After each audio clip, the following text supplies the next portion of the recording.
good to see everybody. I want to welcome everybody to the Stirling Club Business Networking Group. Always like to start out by asking all of you, how is everybody feeling today, Jim? All right, now you guys, this is very important. Chris Majer and Isabella, they flew in from Seattle. Let's let Chris know. How's everybody feeling? So this is kind of ironic. Chris and I were talking earlier this week. Seattle is known for all the rain, right? So they arrive in Vegas, and what do? We give them rain. Unbelievable. But it's so good to see everybody. Ninon, it is so great to see you today. You look so elegant and beautiful. Yeah. Anyway, all of you know Stirling Club Business Networking Group. We're all about exchanging business leads. And I am so happy in the last 7 years, all the business and transactions, it really touches my heart. So, very, very special to have all of you here. And what we're going to do, since we want to get to Chris Majer, our amazing speaker, we're going to go around the room as we always do. We're going to do 15-second introductions, okay, everybody? The 15-second introductions, they go a little bit like this. Good afternoon, everybody. I am Bruce Merrin from Bruce Merrin Public Relations. Like to remind you that the first two letters in profit are PR. Frank Dobrucki, welcome. Welcome. Brought to you at enormous expense, Frank Dobrucki. All right, so let's start with Gail, the wizardress of crossword puzzles. We'll go around the room. 15 seconds. Wizardress. Hi, I'm Gail Marie. I'm with Custom Crosswords and More. I write puzzles all about your friends and family or your products and services. And if you know of any little town or community that has special visitor sites and such, I'm putting together puzzle books for tourist attractions, and I can show them how they can pay for it. So, puzzle someone today. The Cruise Herbalist is in.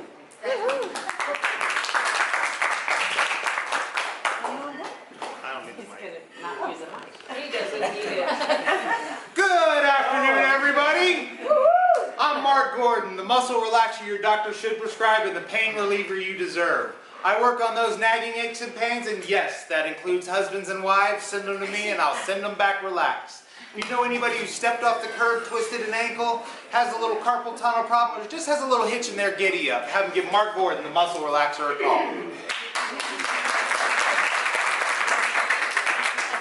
Hi, I'm Laura Becker. How many times have you wished you could have more customers? Yes. All right, I work with small business owners and entrepreneurs, and I help them to find their customers because you know and I know communication equals wealth. Mark your calendars, March 21st, 1:30 to 3:30. I'm teaching a class to help people get more customers.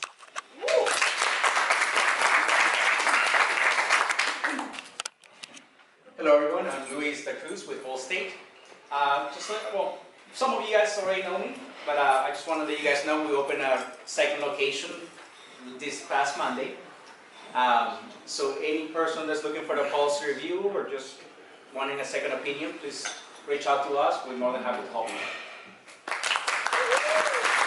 You're in good hands with Allstate. I'm actually with Allstate, my car insurance. So I don't know if you're a customer, but a customer in the arena.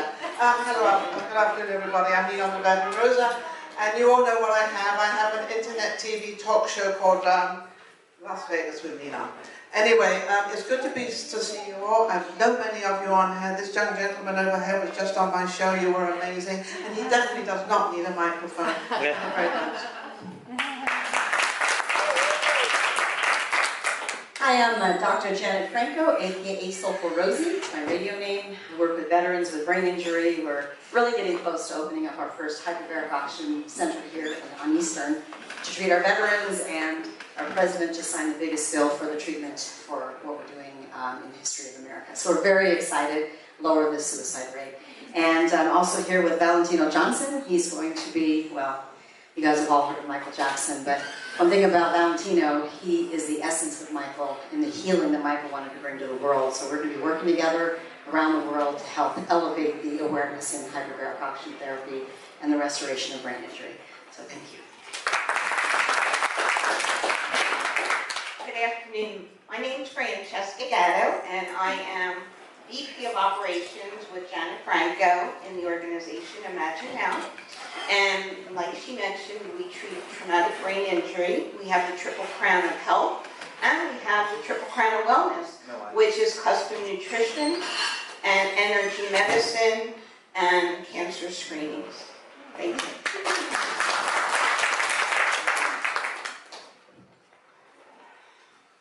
Hi, I'm Darcy Hall with Gold Den Solutions. It's GOALDEN. We have a whole den of solutions for nonprofits to reach their marketing goals. Again, I'm Darcy. It's goldensolutions.com. Thank you.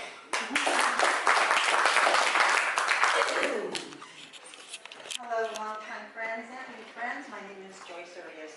I'm a casino design architect, and I'm modeling quite a few casinos here in town and in Northern California. And I'm here as an animal advocate for things to help your puppies be healthy. Thank you.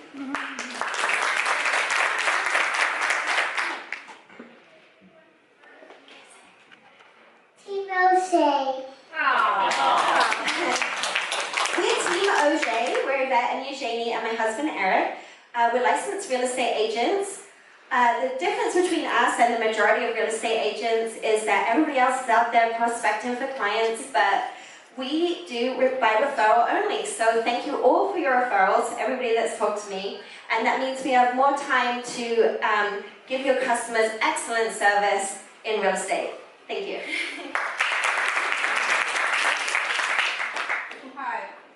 Hi, I'm Dinah Eiley. I am with a company called Rodan Fields. We are a skincare company that works in anti-aging. We all need that. Anyway, I always like to say you get younger every time you wash your face. Thanks.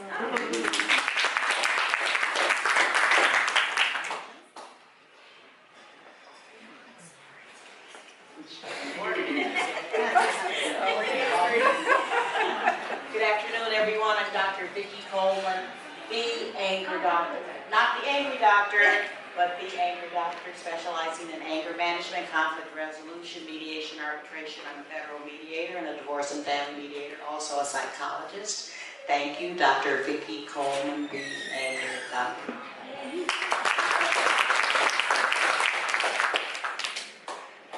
Good afternoon. My name is Sue Phelps. I'm from Veteran Reporter News. This is a publication in town that specializes in veteran. We are the stage for the veteran, we're the mirror for the veterans, and the only 3 models we have: patriotism, total, true, neutral. And I'm here to serve everybody. Thank you.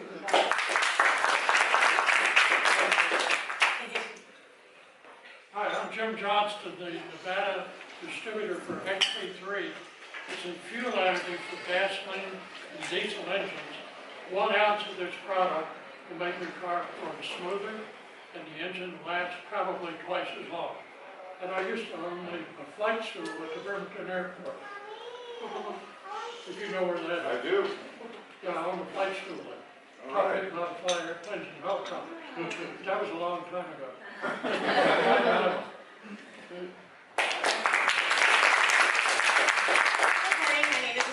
I'm with EXP Realty. I once gave a business card and a candy bar to a homeless man, and 3 weeks later got him off the streets by selling his late father's home. Truly out there to help everyone with their real estate needs. My name's Lori, and I'm your realtor with a heart. I'm Cooper, and my company is Euphoria, bringing custom nutrition to unique DNA. I'm going to take a balance of my time to tell you I moved here a year ago from Vancouver, Washington to get away from the rain.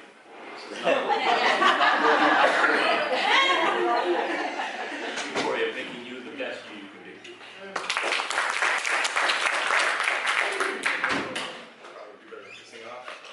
My name's Sean Patrick. I'm actually with Allstate. I work with Luis in our new office. So basically, if you have any concerns with homeowners insurance, auto insurance, especially young drivers, that's what I specialize in. So please give me a call and let me know how I can help you, help your business. Sean Patrick with Allstate. Thank you.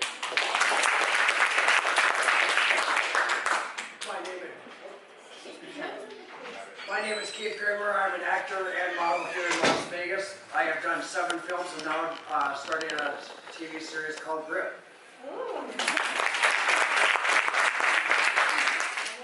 So good to see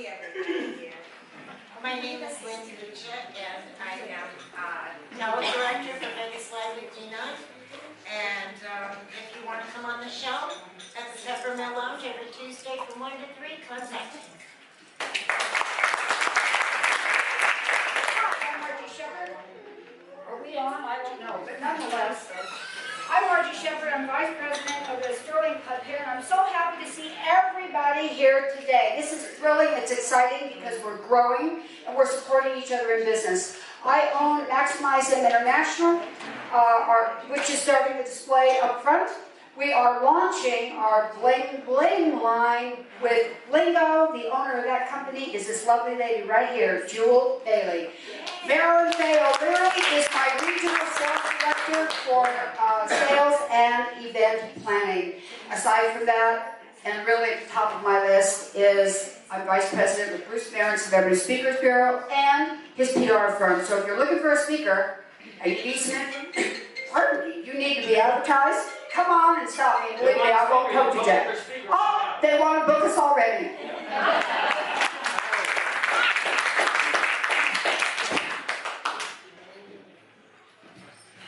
Good afternoon. I'm Jewel Bailey. I own the company Blingo by Jewel, and we want everybody in this room to be blinged with your caps, your hats, your bags, whatever you are wearing, all the way down to your socks. We want to do it for you. Everybody have a blessed day, and thank you for being in my life.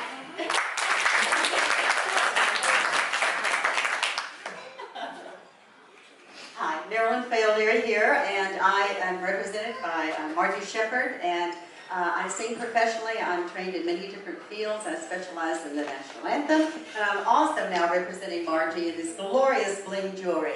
So take a look when you have a moment. Thank you.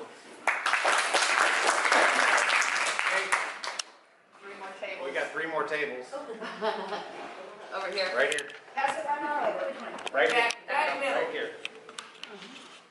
Right here? Right there. We're back. Hello, David Orloff. Do photos, video, computer stuff. Work with Dr. Franco and anything else that comes up. Have a good day. I'm going to get a lot of pictures. Good morning or good afternoon. My name is Kimberly Smith and I'm the queen of real estate. I've been selling real estate for 17 plus years, native Nevada, and most of my business does come from referrals.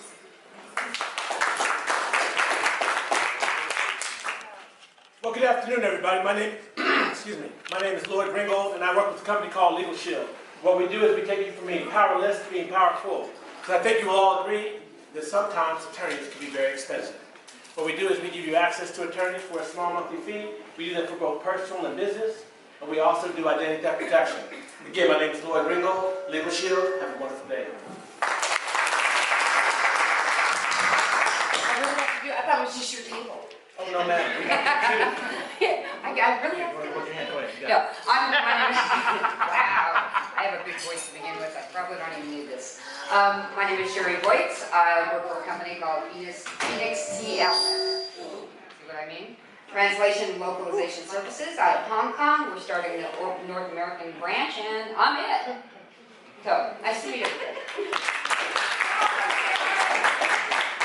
Hello, my name is Brian Lindsay, former president of Red Rock Resort here in Las Vegas, retired back in August, and have a global real estate portfolio, just right around $3 billion of stuff that we're buying and managing all over the world, and do a lot of public speaking and consulting, and Bruce is actually the agent that represents me globally on all my speaking, so it's great to be here, and it's my first time here, so thank you very much.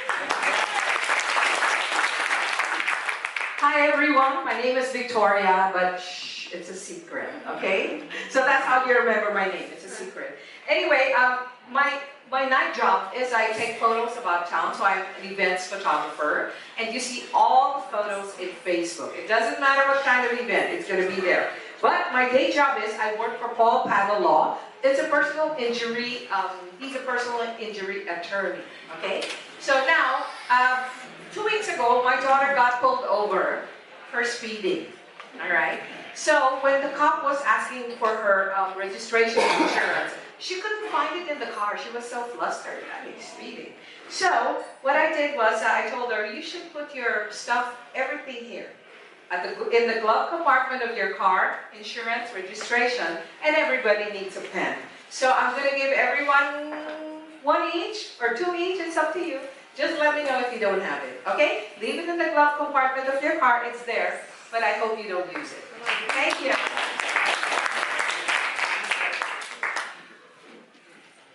I'm Frank Brookie. I was in the process of launching a company called Barter Science. While we were doing the launch, I wrote a paper on real estate and how to use a barter currency to rescue real estate. I was planning on taking a couple of years to do this, but some of the largest banks in the country already said yes. So we are retooling. We are going to be relaunching as barter.trade, and we're going to be a much bigger platform because there's going to be a lot of real estate involved.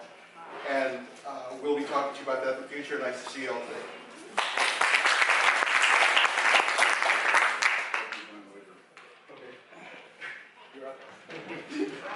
Good to see you, Frank. Brian Ruff from Edge Communications. We are a marketing and PR firm, now celebrating our 19th year. We help you tell your stories. Hi, my name is Marisha Morovska. I actually work within the university system for the Nevada System of Higher Education, so I'm not necessarily here to acquire clients. I've been a chef for 20 years. Mostly these days I work in advocacy for holistic healthcare. Currently I'm representing the National Organization of Reform for Marijuana Laws, as well as many other aspects of the education system for cannabis. So that's probably where you see me the most right now. Margie was a big supporter of one of our fundraisers last year that we had for the women's health fundraiser that we did. So I just ask for everybody to please be conscious of your consumption of food, because your food is medicine. And don't ask me for cannabis, because I don't have any.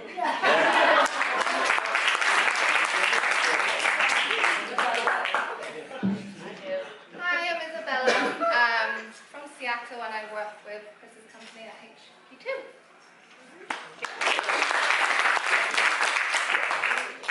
Okay, I'm going to bring up Margie in 1 second, but Brian Lindsay is here. Would you tell them about the Lindsay's girls? Because I am so proud of the Lindsay girls. Tell them about the championship. Sure. So I have two daughters, Ashlyn Leilani and Juliana Malia, and they've been doing gymnastics and cheer since they were little bitty girls, and they've evolved their skills tremendously, and they've won 17 national titles and 5 world titles between the two of them. And so last weekend they just competed in the National Cheer Association National Finals and they won that again. And so they've got a little online business that they've created, and they just passed 10,000 followers on Instagram. So that's a big deal. And so now they've got a jewelry company that sponsors them, and a mat company that sponsors them, a yoga company that sponsors them. And so they're learning social media, they're learning guest service, they're learning marketing, they're learning advertising, and the 12 and 14. So it's pretty cool. I'm a big fan of the Lindsay girls for a lot of years, and I know how proud you are. Really great. All right, so now we're going to bring up Margie Shepard, our Vice President, and she will do the official introduction for Chris, who flew in from Seattle. Wow. Wow. Thanks, Bruce. On an airplane.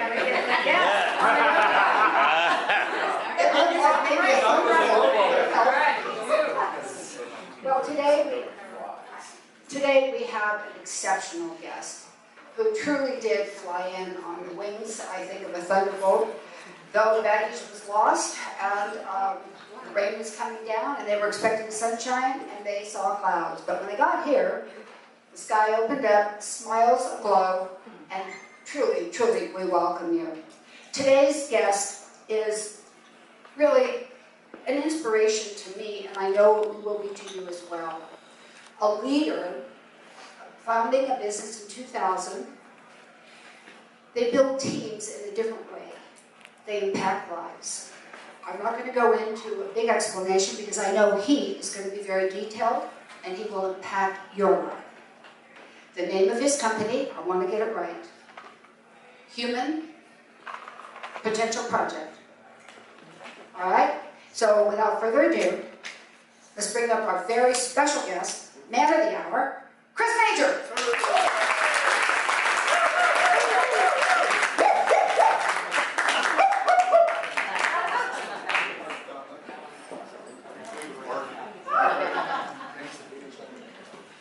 All right, good afternoon, Vegas. How's everybody? Very fired up, motivated, and excited? Yes! Yeah, it's too bad we're not going to do anything. What we are going to do, though, is spend a little time taking a little deeper dive, not only just into me, because we don't care so much about me, but a little bit more about you. So what I'm going to do with you today is as follows. I'm going to give you a little brief history on how it is I earned the right to actually be up here. Right? So you'll hopefully understand not just some guy who got off the bus. We're going to do a quick history. We're going to talk about what we as a company do, what we don't do, why it works. Right? We're going to look at what it is that goes on such that most of us fail to change. And I'm going to talk about what we're going to do about it. So let me just take a quick poll. How many of you at some point in your life have gotten inspired about something, got excited, and said, I want to make some big change in my life? Right? And how many of you found that that happened easily, smoothly, or just the way you want it? Okay. Notice that there's no hands up. Okay? So we're going to talk about why that is. Then I'm going to show you what it really takes if you want to make some change. And then I'm going to teach you what I have distilled 30 years of work into, which is what I call the 3 essential practices. And the premise here is that there's really and truly only 3 things you need to master if you want to be successful in life. That's it. There's just 3. Now, it's a little more complex than that, but about that more later.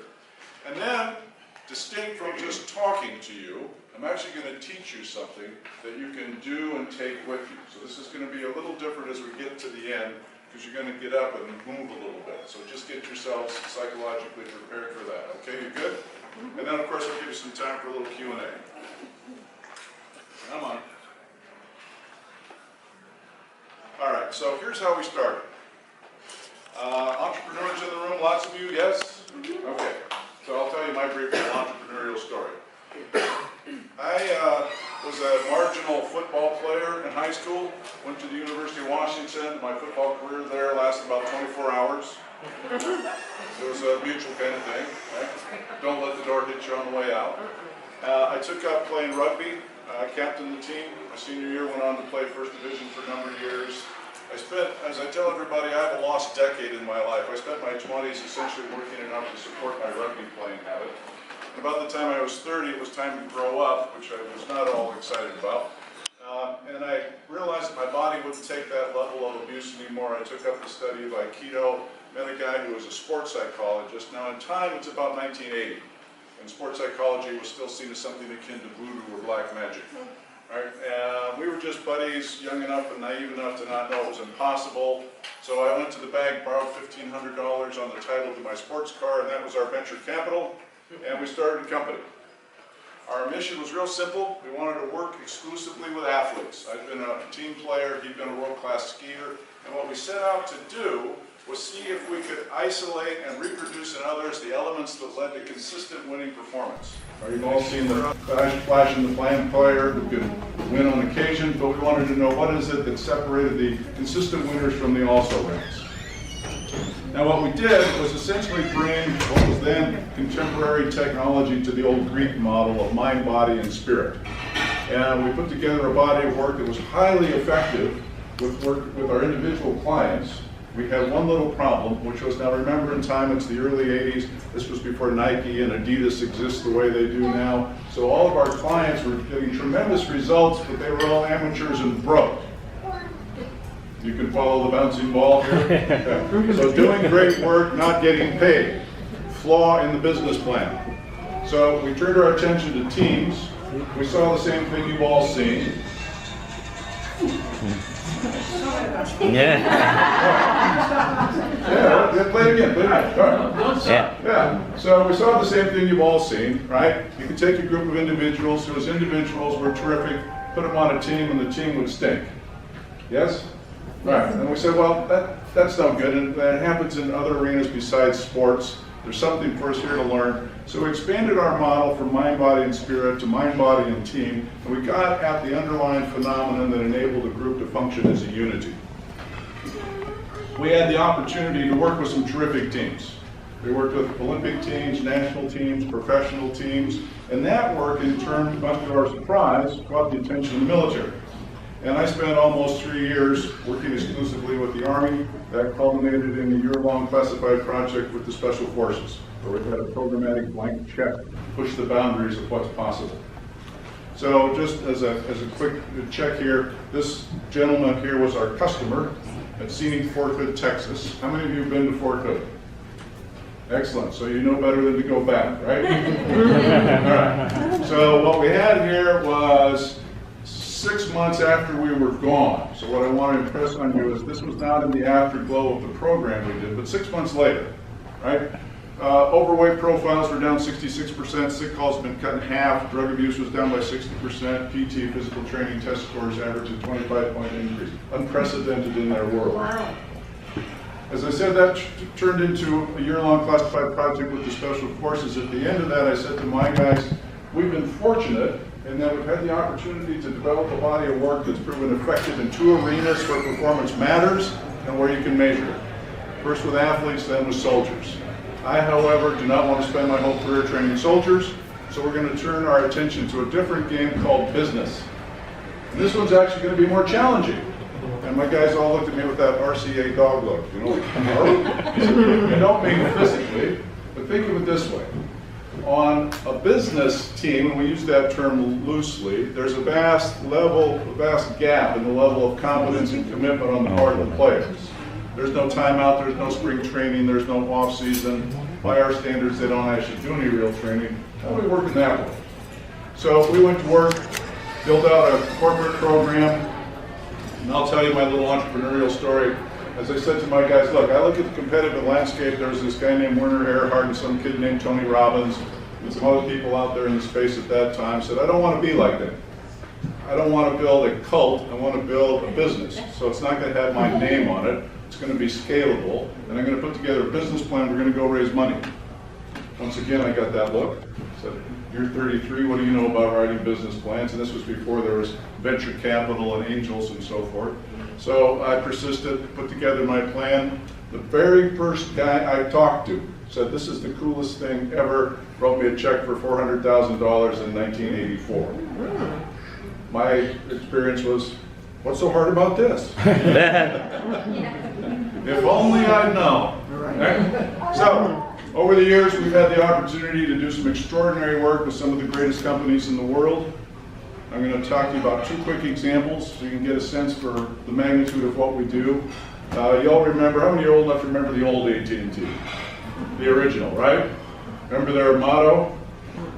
We're not happy till you're not happy? Yeah, and they were good at it, right? Yeah. So their consumer products division, prior to divestiture, was 40,000 people, one division, losing $220 million a year, and in those days, nobody really cared.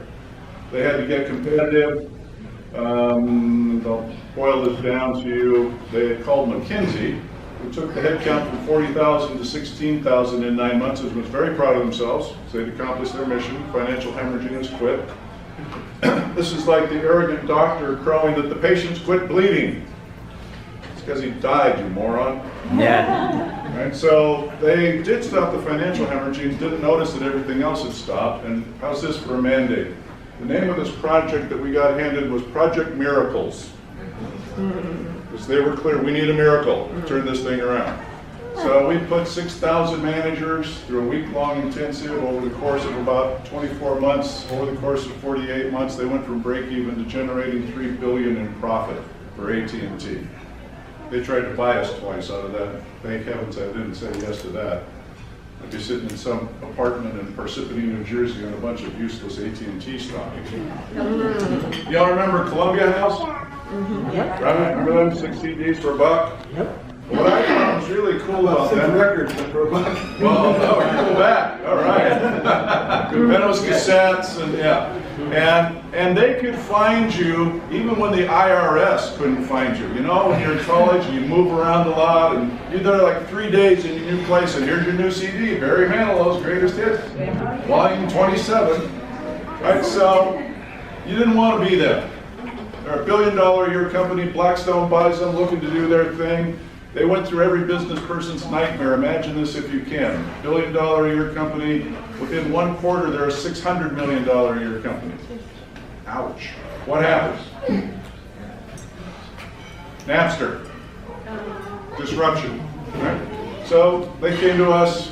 We needed to stand up a new business unit. We said, okay, what's your best time? Concept to launch, 18 months. That's my benchmark. Using our methodology, they went concept to launch in 7 months. Got 7 months of early revenue, 7 months of savings on the, 11 months of savings on the project team. That one project covers the cost of our engagement. All right, so what is it we do? We have a body of work we call commitment-based management. We build performance-based cultures. We produce financial results while we're doing it. We have new practices for cooperation, coordination. We build brands and leadership legacies. That's a robust agenda. Equally important is what we don't do. Don't do mainstream consulting. We're not traditional trainers. We don't have any magic pills. Don't know the words to Kumbaya. And try and stay out of Dilbert cartoons. Pretty clear so far, huh? All right. So let's get more personal with you guys. So what is it that we in the transformation business, what are we constantly fighting against? Homeostasis. Anybody know what that is? Say it. Well, it's a balance. In this case, it's the desire of any body or system to maintain its current condition. So what does that mean? That people and organizations are naturally resistant to change, which is kind of funny because if you go and talk to anybody, they're, oh yeah, we need to change. But what that means is we're all in favor of change as long as you don't mean me and it doesn't mean now. Other than that, it's a perfectly good idea. You guys should get right on with that. So here's what happens. See if this looks familiar. So here's your current condition, whatever it is, and here you see something that you want, your desired future. So how that works is you start with what we call excited intention. So you go to some talk like this, you read a book, you see something on TV, you see a TED Talk, and you get, yeah, I want to be that, I want to do that, that's what I want. How many of you have been to that state? Yes, all of you, yes. Yeah, I want something. Now what happens next is you go out and you attempt whatever the new thing was and it doesn't quite work too well, right? So then what do? Well, we start then procrastination and avoidance. I'll work on that a little bit more later, right? Much later. Look at that calendar. How about never? Never works good for me. Then we get to the excuses and blame. Well, I would have, but I'm too busy, or that was too expensive, and these guys are really jerks, and it never works anyway. Does that look mildly familiar? Yeah. Okay. So there's a whole bunch of detail into why that is, but I want to point to the phenomenon and the price that we pay for it. This is the bit now. So you do that over and over and over, and what do you think happens? Say it? You fail. And what happens after you fail a number of times? You quit. You give up. You give up. Yes, okay? I wish it was just that simple. But instead, the price is a little more insidious than that. So you start off with what we call thwarted intention. It was my intention to get better or different, and it didn't work. Well, that begets self-doubt. Maybe there's something wrong with me because other people seem to be making it work. I didn't make it work. You get resigned, you, in some cases, fall into despair, you definitely build cynicism, and you waste a lot of time and money.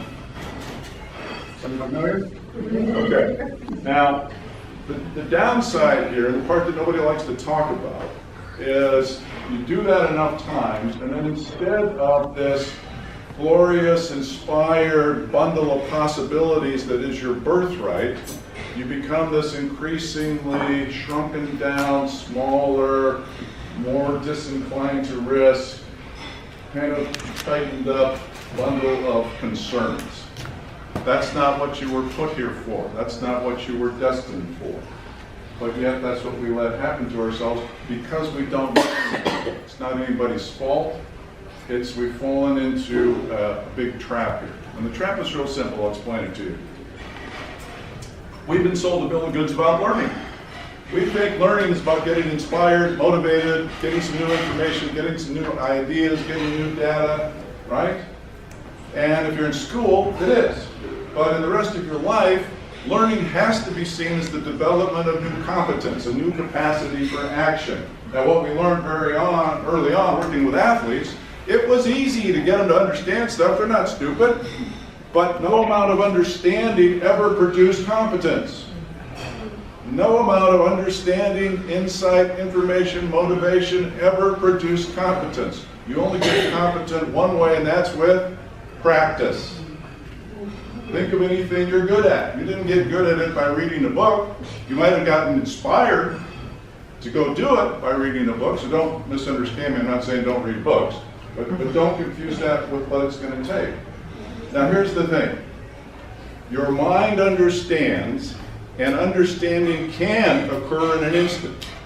But in the end, it's your body that learns. Your mind understands, but it's your body that learns. The body only learns through practice, and practice takes time. All right? So most of us as adults don't actually learn very much because we're more interested in looking good, being right, and playing it safe. And then we're mystified about why things don't change. Right? And the next thing you know, you're that guy. You kids, get off my lawn! How did that happen? Right? I don't want to be that guy. All right. So, I'm going to suggest to you that change happens when your commitment to your new future is bigger than your commitment to looking good, being right, playing it safe. You found a good use for that new future. It's a little toasty in here, isn't it? She's going to come and throw water all over you. So, again, people are naturally inclined towards wanting to look good, wanting to be right, and you can read all your favorite lines right here, and playing it safe. Nothing's going to happen in those spaces. Now,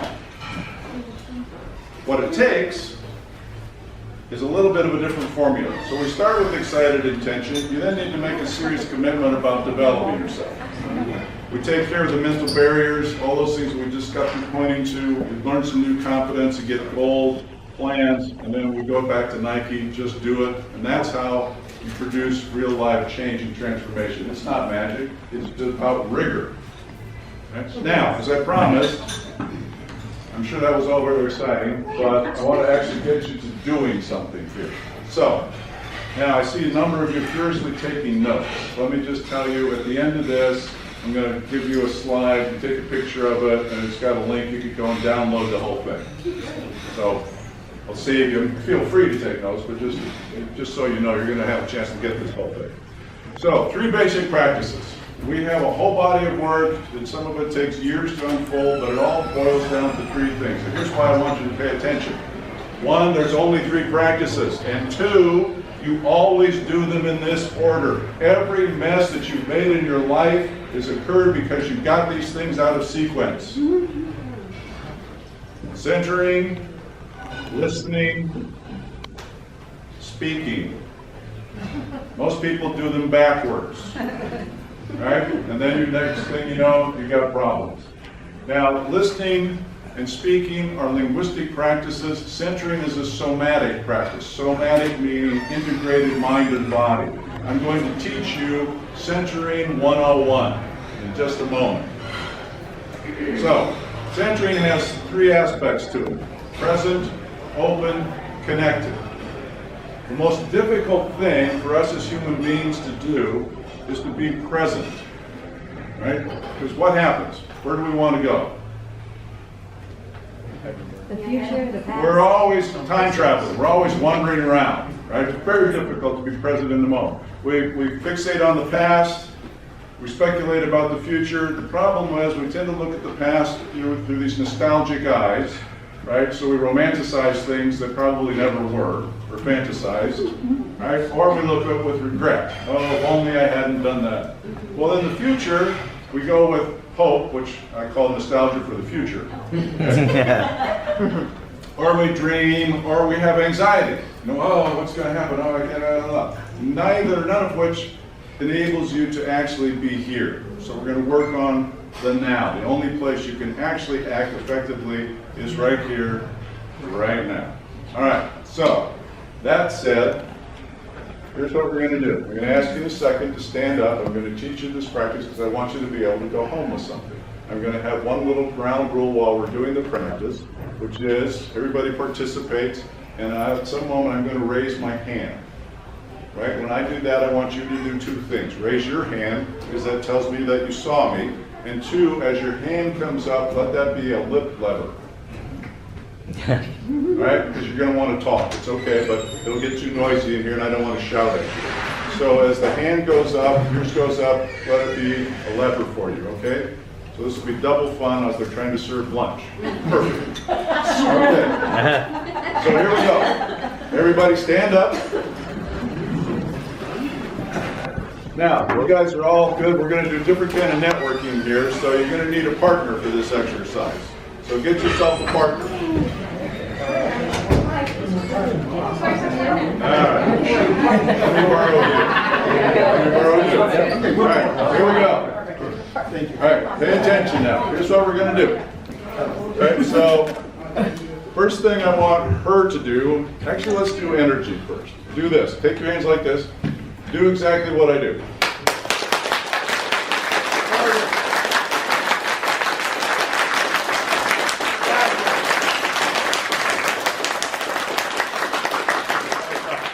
All right, now listen carefully. I want you to bring them together. Bring them together, but don't touch them. Get it as close as you can get without touching. As close as you can get without touching. Don't worry, she'll be fine. Now you should feel two things. One is heat, yes? All right, because you just banged your hands together and you got a lot of circulation. All right, the other, they're slightly tingly, yes? All right, because you woke up all the nerve endings. Now just do like this, ever so gently. You'll feel a third sensation.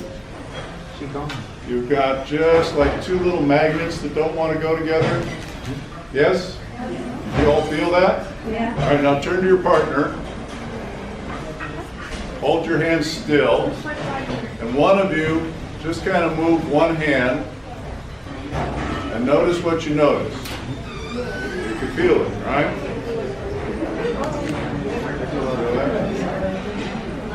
Okay.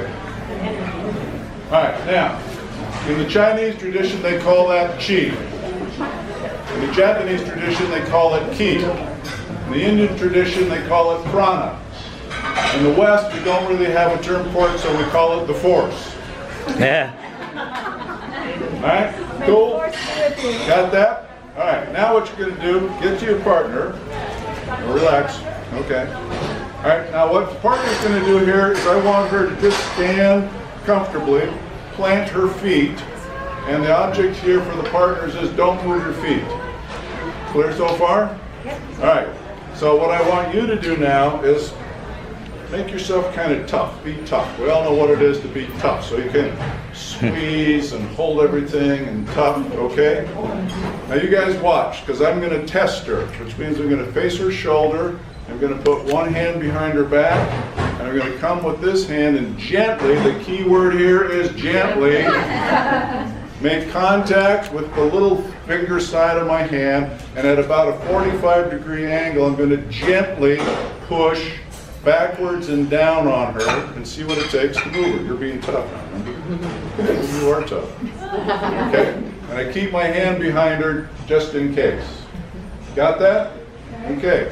Do it. I want you to just notice what it takes to move her, okay?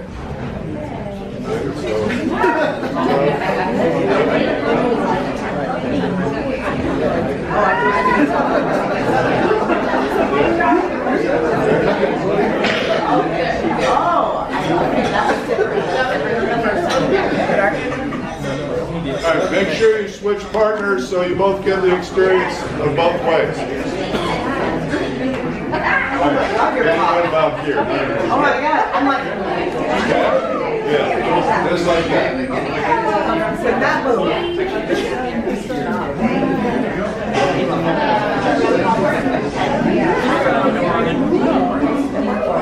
right. Hang on. Hang on.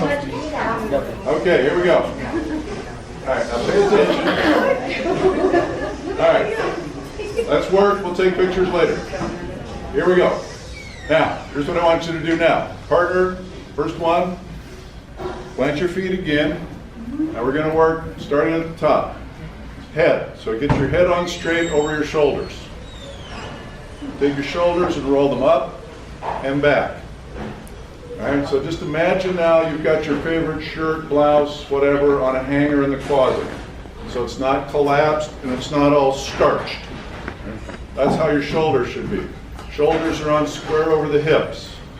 Okay? Slightly bend, actually just unlock your knees. Most people stand with their knees locked. That makes you look like a duck. Right? So unlock your knees, feel your feet. Now here comes the fun part. Take your thumb, stick it in your belly button. Don't do this at home or anyplace else. People really think you're weird. Stick your thumb in your belly button, drop your palm, and right where your little finger touches is the physiological center of your body. That's the physiological center of your body. This is home. Think of this as home, just like there's no place like home. This is what it is to be present in the moment, is your attention, your awareness, your energy is here. Clear? Okay, now I want you to keep doing that. You just keep tapping your center, keep your eyes open. I'm going to come and do the very same thing. And I want you to feel your feet and imagine me, that energy that we just had, I'm pushing that kind of energy right down through your body, all the way down through your feet, into the ground. Brilliant, absolutely brilliant. Jeez. Okay. All right, so all you're going to do, you can't see that from here, but it took about twice as much effort to move her. All right, I want you to get what the power of being centered is in terms of you being right here, present in the moment. So, person who's being tested, you put your attention on your center point, pay no attention to him or her.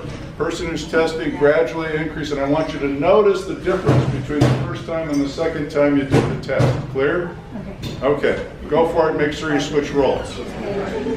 Okay. Keep your eyes open. Go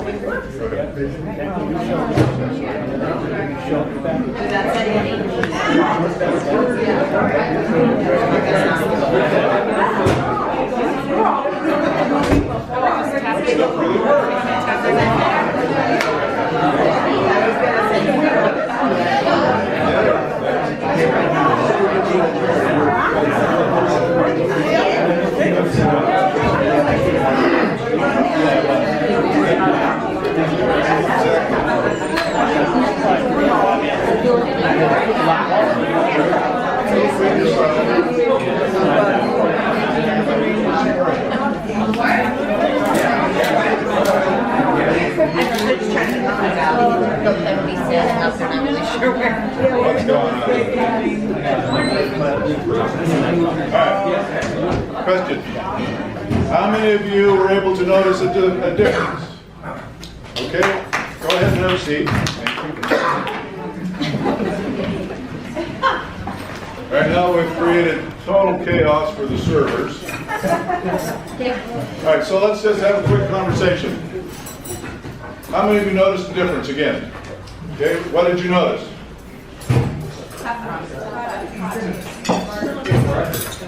Say it. Took more effort the second time, right? Okay, and yet at the same time that person was more relaxed. Counterintuitive. Everything we've taught about tough doesn't really work. Now, let's ask the most important question of the day. So what? Yeah, that's really cool, and it's a fun parlor trick and everything, but so what? What happens if you make a point to begin to develop your capacity to move your life from being centered? When you're centered, then you actually have the capacity to listen. If I listen first before speaking, odds are pretty good.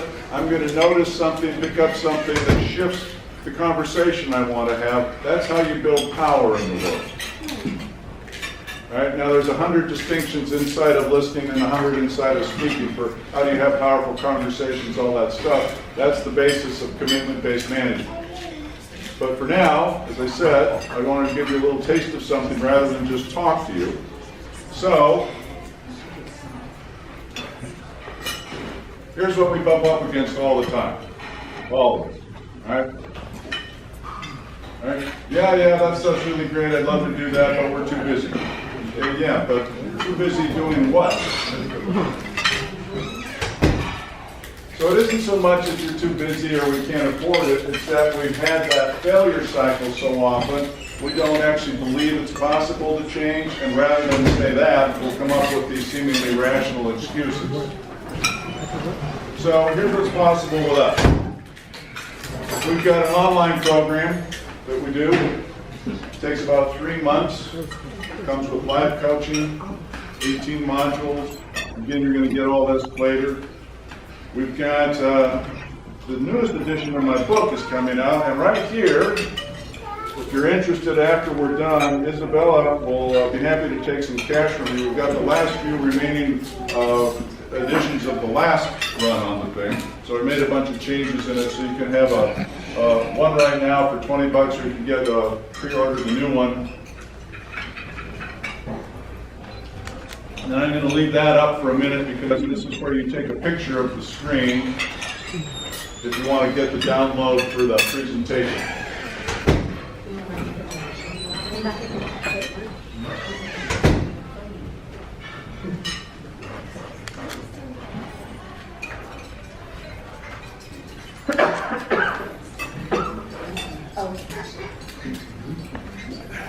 And then, as promised, I'm happy to answer questions about most anything, talk to you some more, or go eat my lunch, whatever you prefer. I'm at your service. We talked about centering. Talk to us about listening and speaking. Well, her question was, you talked about centering, talk about listening and speaking. Well, our work falls into 2 categories, linguistics and somatics. So you just learned a somatic 101 practice. Now, before I forget about it, how many of you got a little Post-it pad somewhere in your reality? Yes? All right, here's what you do. Be sure you do this today or you'll forget about it. Go back, get your Post-it pad, write with whatever you want to write with the letter C on about 5 or 6 of those little Post-its and stick them up around where you're going to see them. So put one on your refrigerator, one on your computer screen, put one on your rear view mirror of your car, right? And every time you see that little C, it will remind you to center, which all you have to do is just take a big breath, tap that. When people start looking at you weird, don't do this while you're walking down the street, right?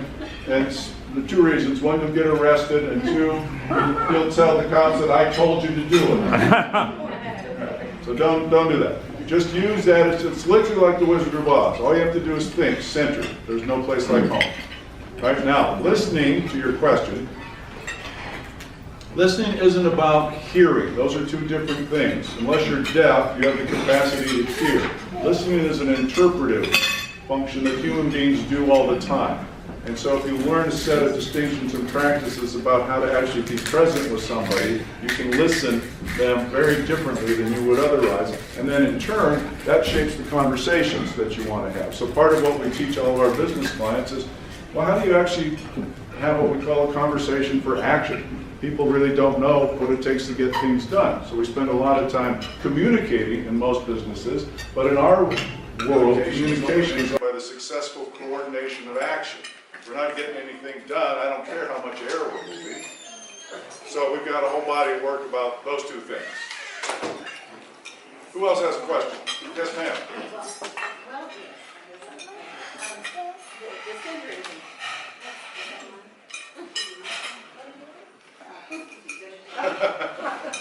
Time out for lunch. Okay. The thing is, when you are in a situation where you've got to do things that are new to you and you're unsure about what's coming, how to do it, and you're almost overwhelmed, do you think the centering would be that moving back to the place that you need to be to focus to get it done? Absolutely. That is the perfect moment to center, and it's the place when you're least likely to, if you haven't built the practice. So that's why I'm giving you this little simple thing to do. Because the time to center is exactly when you're feeling off-center. Okay? So the game of center is simple. Nobody's centered all the time. That's not humanly possible. What you want to get is the practice is to notice when you're off and come back quickly. Notice when you're off and come back quickly. That's the game. And so when you're off is when something new. What you describe as stress simply is you're off center. Take a breath and come back. Just take a breath. Before you sing, you do a little breathing, don't you? Yeah, absolutely, right? Before you give talks, right? We do it, we just don't understand it. All right, who's got questions? Who wants me to sit down and shut up? No? All right, last call for questions. Hope that was useful. Going, oh wait, just in the nick of time. You're the one at the auction where you just go 25, 20, so, oh! What's your best advice when you need to give a concise version of this to somebody who really needs to censor? Well, first of all, you need to be careful on how you approach them. Because if you're saying you need to center, that probably is indicative of their off-center, right? Which means they're going to be a little volatile. So the easiest thing is just tell them, take a couple breaths. Just take a couple breaths with you, and you can get them out of whatever immediate emotional thing has grabbed them.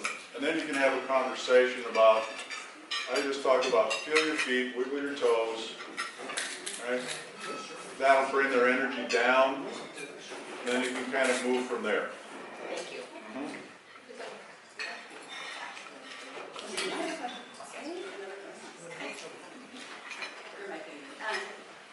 Can you use this on animals? Does it apply to pets? Pets naturally know how to do this kind of stuff. They ask me the same question about humans.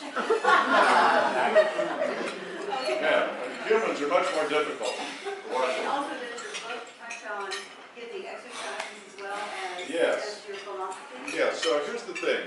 I was pestered for a decade to write a book, and as you heard me saying earlier, you don't learn anything from books. I thought that would be kind of hypocritical. So, but what the book is, it distills what we call the universal performance principles, which are things that we found universally athletes, soldiers, executives who are successful all use. But what makes the book different, because if you just read the book, it'll be one more, you got a merit badge for reading the book. The key to the book is there's assignments at the end of each chapter for how you bring it to life. So as I say in the introduction, I don't want you to read the book, I want you to do the book. That's what makes the difference, because otherwise you just got some more cool sounding lingo and mine's cooler than all the rest, but it's still just lingo. I've been working with veterans about 13 years, and when you run across, when you work with the military, and they have an actual broken brain, TBI or traumatic stress, what has been your success with these exercises, if you will, to bring them back to center when the brain is actually damaged? So she's asking me what we've done on our success with people who literally got brain damage. And I don't have clinical data. I've got narratives, but we have what I would say is significant success with people. In addition, if they're learning both our practices, they get this stuff, and then frankly we also do some energetic work with them, which I haven't been talking about here today, but there's a little more to it, so I'm happy to talk to you a little more about that if you like. But part of what happens is you've got to shift the story that they're living in. Right? And that's a linguistic phenomenon, but the story lives in their body. So it's not enough to just talk about it. No? Yes, ma'am. I'm a master practitioner. I'm sorry, you're up. I'm a master practitioner in NLP. Oh, okay. Can you talk a little bit about, I hear a lot of what you're saying is similar to that practice. Can you talk a little bit about the energy work? Well, about the energy work? Well, I just gave you a very brief demonstration of that kind of energy. The action that we use, as everybody knows, energy follows attention. Right? Energy follows attention. And what most people do is they have their attention on what's not working, why this is bad, la la la, and then lo and behold, what happens? So first of all, we need to work a little bit on intention. So get clear what your intentions are. Put your attention on it, and then energy flows. But then you have to begin with teaching people how to move it in and around their bodies and the immediate vicinity. So we have some practices that we do about that. Again, too much to go into for today. But our energetic work all comes out of Eastern philosophical and energetic practices. The linguistic work is My teacher in that was a guy named Fernando Flores. I spent about 6 years with. He does with all the philosophers and, so those familiar names, and Van Learn, Grimlearn, and all your favorite heroes. Yeah, there you go. Yeah. All right, anybody else? This time I mean it, last call. All right, thank you very much.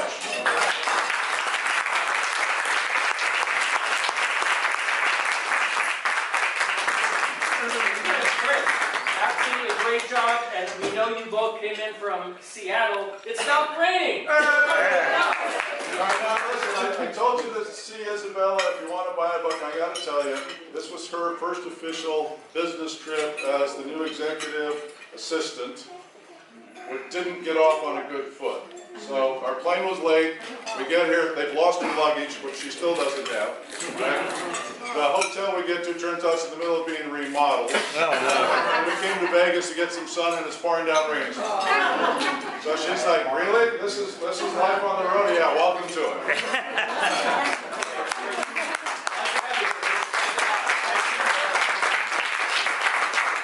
So everybody, enjoy your meals. In a few minutes, Margie will come out because we want to have time for the 15 seconds. You can figure out the time, and we'll do 15. Chris, great job.